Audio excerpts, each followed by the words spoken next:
Hey there guys, what's going on? It's Benji. What's up? Hey, how are you guys doing? Been a long time.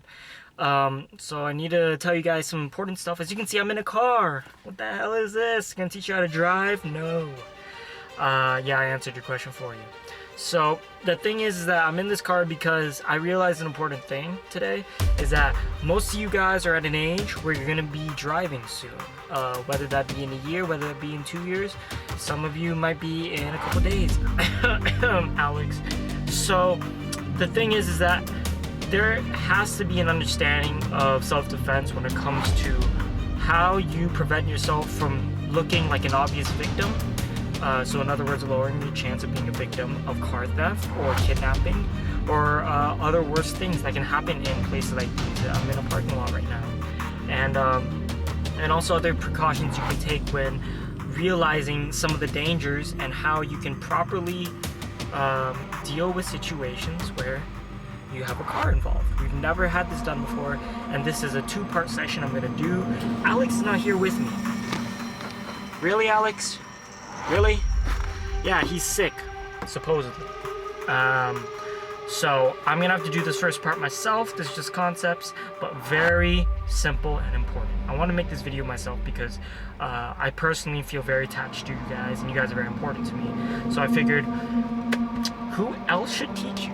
All right, and then the second part will show you some important chokes and some important escapes from kidnapping scenarios involving a car. All right, peace, guys. I'll see you soon. Alright, so let's get one thing straight. As you can see, I'm in a very desolate parking lot, and there's my dad's van. And so I wanted to use this as a good example of how you can prevent yourself from being a victim, okay? So important things to note is what is in your car, alright? And many of you will be getting hand-me-downs, you're gonna be getting old cars. That does not matter. The point is what you have in the car, okay? Obvious targets will involve, if you don't have a crappy ass car like mine, an old van, no one's gonna steal that. But some of you might be getting BMWs, some of you might be getting Porsches, okay? Mercedes and all these things, those are also targets. But even if you don't have a nice car like I do, jokes, you have to realize that the stuff that's inside might just be more valuable. Look, if I am a theft, or I intend to do theft, okay? I intend to steal. If I see this, what do you think I'm gonna do? It's an obvious target for robbery. There's some good looking gear in there that's pretty much brand new. That's probably worth, this bag alone and all the ingredients combined is easily worth $200, okay? Stuff in the back. Sure, I had tinted windows, yeah, but if they're smart, there's actually a technique to fix this, which is you take a PVC pipe, put it down there, and then at the end of the PVC pipe, they put a flashlight. And that way, it won't, show other people that they're looking in the car, and it'll illuminate what's inside. Fun tip if you ever want to steal a car. So inside, as you can see, I have a lot of stuff lying around, or my dad, I should say. If it says priority mail, it might just be important, okay? It might be worth stealing. Or electronics, obvious electronics, a big bag full of goodies. These are all obvious targets. This is a good car to steal from, all right? A good car to break into. So how can you stop this, all right? And that's how I'm gonna show you right now. Alright guys, so time to approach this from a different angle, alright? So now here we are at the same car. But what made such a giant difference is the fact that you understand disguise, alright? So as you can see here, what happened to my bag? Well, you can barely see it, but it's down there, and look, the lights went out and it's even harder to see. The bag is stowed away down there. And unless you are literally combing through every car using a flashlight, you're not gonna see it. Even if they do see it, why would they go for it? The bag literally shows nothing. There is no target. There is no valuables. It could be empty. It might not be worth breaking into a car and possibly getting a better car that might be down the road over there, a much nicer looking car with maybe nicer looking stuff. Why would I risk getting nothing? Okay, think of what it's like for them. Second of all, look, all of that crap that was in the back, it's gone. All of it. Where's it gone? Underneath. What's crucial is that you disguise it. I have a towel, okay? You can use a blanket, it doesn't matter. The point is that not only should you keep a towel with you, let's say if you ever have a spill, a coffee spill, or you ever need to cover your seats to maintain the condition of your seats, it doesn't matter. The point is that you always should have a towel or a blanket with you, emergency blanket even. That will cover up a lot of your stuff, and it doesn't even look that, recognizable. I mean, what can you see in there? It's just a box, okay? Who's gonna risk, like I said, same situation here, who's gonna risk breaking in if there's nothing that they can see that's valuable? And to add a little something to the whole picture of this idea, look at the little green Sprouts bag that I put on top. Looks like it's just for groceries, all right? So nothing that is too valuable. And this is one of the ways you can prevent yourself from getting carjacking, for example. So now we move on to the next one. All right, so there are critical ways to be approaching all this when it comes to protecting yourself now, not just getting broken into in your car. I'm talking about how to get into your car. One thing that's crucial to understand is that if you got keys that allow you to press the button and unlock it electronically, that's the best. Of course, I didn't get a car that had that because it's old as fuck. So what does that mean? Well, I've got to go the old-fashioned way. That's not a problem, but understand that it is an advantage to have an electronic one. All right, so we go back here. Should I approach the car and just go like this? 1, 2, open the door. Is that best? No. Where was my awareness? What about all of this? Okay, there could be people hiding in this area. It's very bright right now, but imagine if it wasn't, okay? No lighting. What you need to do is be smart. If you've got a car like mine, which is high, look at my height compared to it, all right? I'm shorter than the car. Some cars is not gonna be that way. Some of them will be lower, all right? That's fine. If you have it lower, that's good, because you can see over your car. You have all of that area to see. Versus me here, this is what I see. Nothing over the other side. So that's a crucial understanding that you have to make. You can look through the car window. Let's see if you can see it. Yeah, you kind of can. You can see through the other end. But the point is that that's not optimal. People can be hiding on the other end, okay? So what you need to do is this. When you come to your car, you don't need to comb it like I do, which is looking around the entire perimeter, but just have an understanding. As you approach your car, all right? As you approach your car from this angle, notice I can see both ends. I can see there, and I can see there, okay? So don't be one-sided. Even though the door I'm trying to get in is right there, the driver's side door, doesn't mean I'm just gonna walk like this. Notice the entire other end, I don't see.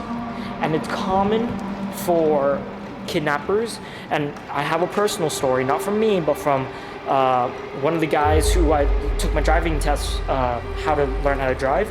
He told me how a girl in college was getting into her car only from one side, and she opened the door and all this business, and when she sat down, she noticed the door on the other side of the steering wheel, so which is this one right here, opened, and a guy had been hiding on this side the entire time, and he jumped into the car with her.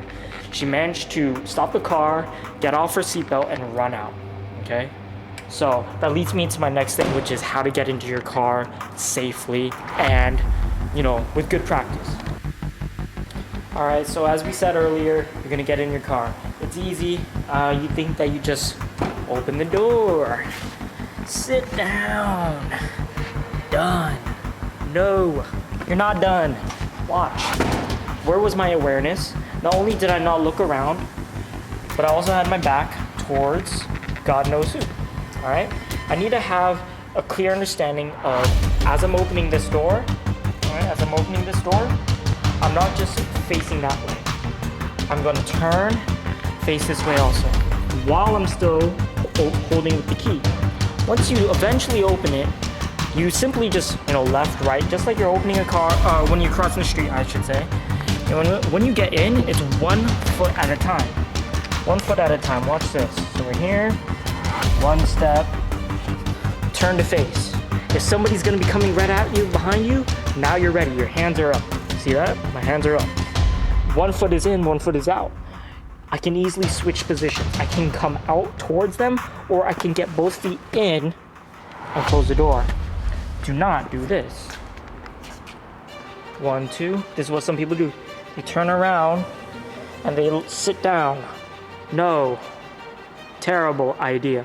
All right, one at a time. You need to be ready to get out of the car if someone's behind you in your car. All right, so let's say we get in, we're fine. Problem's not finished. All right, here's what happens next. All right, most important of all, this applies to everybody, men and women, is this crucial mistake, is that they always leave the window open. All right, do you think if I left this window open, somebody's gonna be able to come in and grab my neck or point a gun to my head or put a knife to my neck? Yes, easily, all right, very easily. Understand that the size of your window gap here is crucial. Never leave it all the way down when you're sitting stationary, especially at night. You leave it either here so that they can't even get their hand through, only their fingers, or all the way up. Pick and choose. Your life is more important than that little gasp of air. Next thing is that, see that? It's open, the door's open. All the doors are open. Why do you need all doors open if you're the only one getting in the car, all right? As soon as you and everyone else in your party gets in, first thing you gotta do, lock the damn doors. I don't know why people don't do it. My mom doesn't do it, and it pisses me off because I always remind her that that is a poor excuse for not protecting yourself. My mom just says it's habit. She doesn't want to, but you should, and that's what I'm telling you guys now while you're still young and still getting used to it. Next thing is do not. Oh, you always hear it. Put on your seatbelt. Do that last. Adjust your mirrors like you're supposed to, and adjust your seat and shit, you know, like do all that first. The reason why is because this is what happened with that girl who someone opened the other door while she got in. She was late night, she was on the track team and she was a college student, and she got in, like I just said in the story earlier. When she turned on her car, somebody jumped in. They opened the door and some guy with the mask on jumped in the car. If she had had her seatbelt on, she would have been stuck. All right, this seatbelt is a restraint, whether you like it or not. It's good because it protects your life on the road. When you are stationary, not the case. The reason why is because now, not only is it not protecting you because you're not in motion, but if somebody comes in through that door, or even through this door for that matter, I am screwed. The reason why is because look at the precious seconds I have to go to get out. All right, that's time lost. And you can't afford to lose time right now. So put on your seatbelt last, obviously. And then make sure your mirrors are good. Mirrors are also very crucial when you're opening the door, all right? So if you look at those, the mirrors here, these are called the side mirrors, right? Look at how much of an angle I get. I got an angle on all this. And even my dad, he understands self-defense just as well as I do. He not only got these fisheye mirrors because of driving, for driving purposes, but also he got it, oh damn, focus, all right, whatever. He also got it so that he can see stuff in the back, all right? So it gives him a better angle on everything. Same there, see that? I don't even have to move and I can see what's going on the right side, all right? Maybe I can see if someone's behind that pillar. All right, next thing's next. Don't leave your light on if you're in your car alone. Now I took it off. Reason why is because people can see that light. If you're alone in your car, they can see that. You can't see them. My parents always taught me this. All right, when I am in my house alone, for example, you have two choices. And my parents taught me this because we grew up in a ghetto-ass neighborhood. They don't believe in making yourself a bigger target than you should.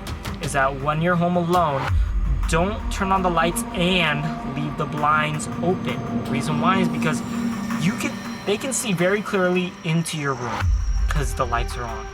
It's not true the other way around. You can't see them out in the darkness. If you don't believe me, try it. Go ahead, turn on the light in your upstairs bedroom and look outside when it's pitch black, compared to the other way around when you're outside looking in. It's very, very easy. That's how you make yourself a target. So turn your lights off, all right? Unless you really have to, turn it on briefly. Get your stuff, turn it off. Don't be leaving it on.